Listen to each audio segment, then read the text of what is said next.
আসসালামু আলাইকুম, welcome back to my channel আনহার রান্নাঘর। আজকে আমি আপনাদেরকে তৈরি করে দেখাবো খুবই সুস্বাদু ইলিশ পোলাও রেসিপি। হাতের কাছেই থাকা মশলা দিয়ে খুব সহজেই তৈরি করা যায়, কিন্তু খেতে খুবই সুস্বাদু। চলুন তাহলে শুরু করা যাক। ইলিশ পোলাও তৈরি করার জন্য প্রথমেই আমাদের লাগছে ইলিশ মাছ। এখানে আমি ইলিশ মাছ নিয়ে নিয়েছি। এখানে দিয়ে দিলাম 1 কাপ টক দই, হাফ কাপ পেঁয়াজ বাটা, 1 চা চামচ রসুন বাটা, হাফ চা চামচ আদা বাটা, 1 টেবিল চামচ লবণ, 1 চা চামচ কাঁচামরিচ বাটা, 1 চামচ হলুদের গুঁড়া, 1 চা চামচ মরিচের গুঁড়া, হাফ চা চামচ জিরা গুঁড়া এবং 1 টেবিল চামচ ধনিয়া গুঁড়া। এখন এই সব মশলাগুলো আমি খুব ভালোভাবে মেখে নেব। মশলাগুলো ভালোভাবে মাখানো হয়ে গেছে। এখন এই মশলার মধ্যে আমি মাছগুলো একে একে দিয়ে দিব। মাছগুলো দেওয়ার পর উল্টে পাল্টে ভালোভাবে ম্যারিনেট করে নিতে হবে এবং এভাবে ম্যারিনেট করে আমরা রেখে দেব কমপক্ষে আধা ঘন্টার জন্য। তো আধা ঘন্টা পরে আমরা একটা প্যানে হাফ কাপ তেল দিয়ে দিলাম। এখন দিয়ে দিচ্ছি হাফ কাপ পেঁয়াজ কুচি। এখন এই পেঁয়াজটা ভালোভাবে ভেজে আমরা বেরেস্তা তৈরি করে নেব। কিভাবে পারফেক্ট বেরেস্তা করতে হয় তার একটা রেসিপি আমার চ্যানেলে দেওয়া আছে, ডেসক্রিপশন বক্সে লিংক দেওয়া থাকবে, চাইলে দেখে নিতে পারেন।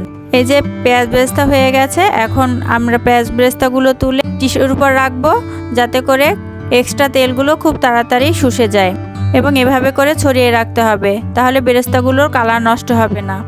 এখন এই তেলের মধ্যে আমি ম্যারিনেট করা মাছগুলো দিয়ে দিলাম। মাছগুলো কিছুক্ষণ রান্না করে নিতে হবে।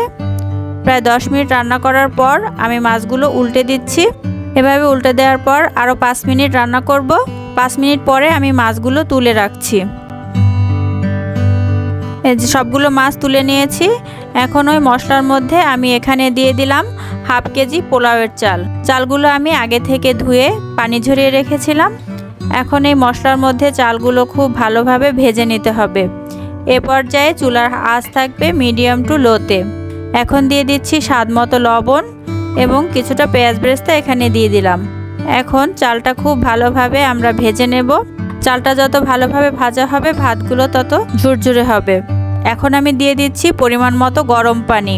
হাফ কেজি চালের জন্য আমি এখানে 1 লিটার পানি ব্যবহার করেছি।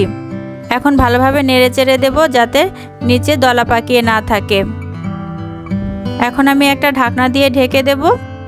পানি যখন শুকিয়ে যাবে, অর্থাৎ চালগুলো প্রায় 90% সিদ্ধ হয়ে যাবে, তখন উল্টে পাল্টে একটু নেড়ে দেব। এই পর্যায়ে আমাদের চালটা প্রায় 90% সিদ্ধ হয়ে গেছে। এই অবস্থায় আমি উপর থেকে কিছুটা ভাত সরিয়ে নিয়েছি। এখন এখানে মাছগুলো দিয়ে দিব। এই যে একে একে আমি সব মাছগুলো দিয়ে দিলাম।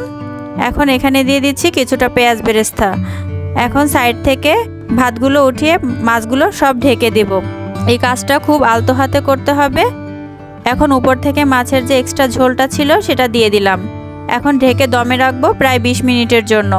20 মিনিট পরে আমাদের ভাতটা খুব ভালোভাবে সিদ্ধ হয়ে গেছে।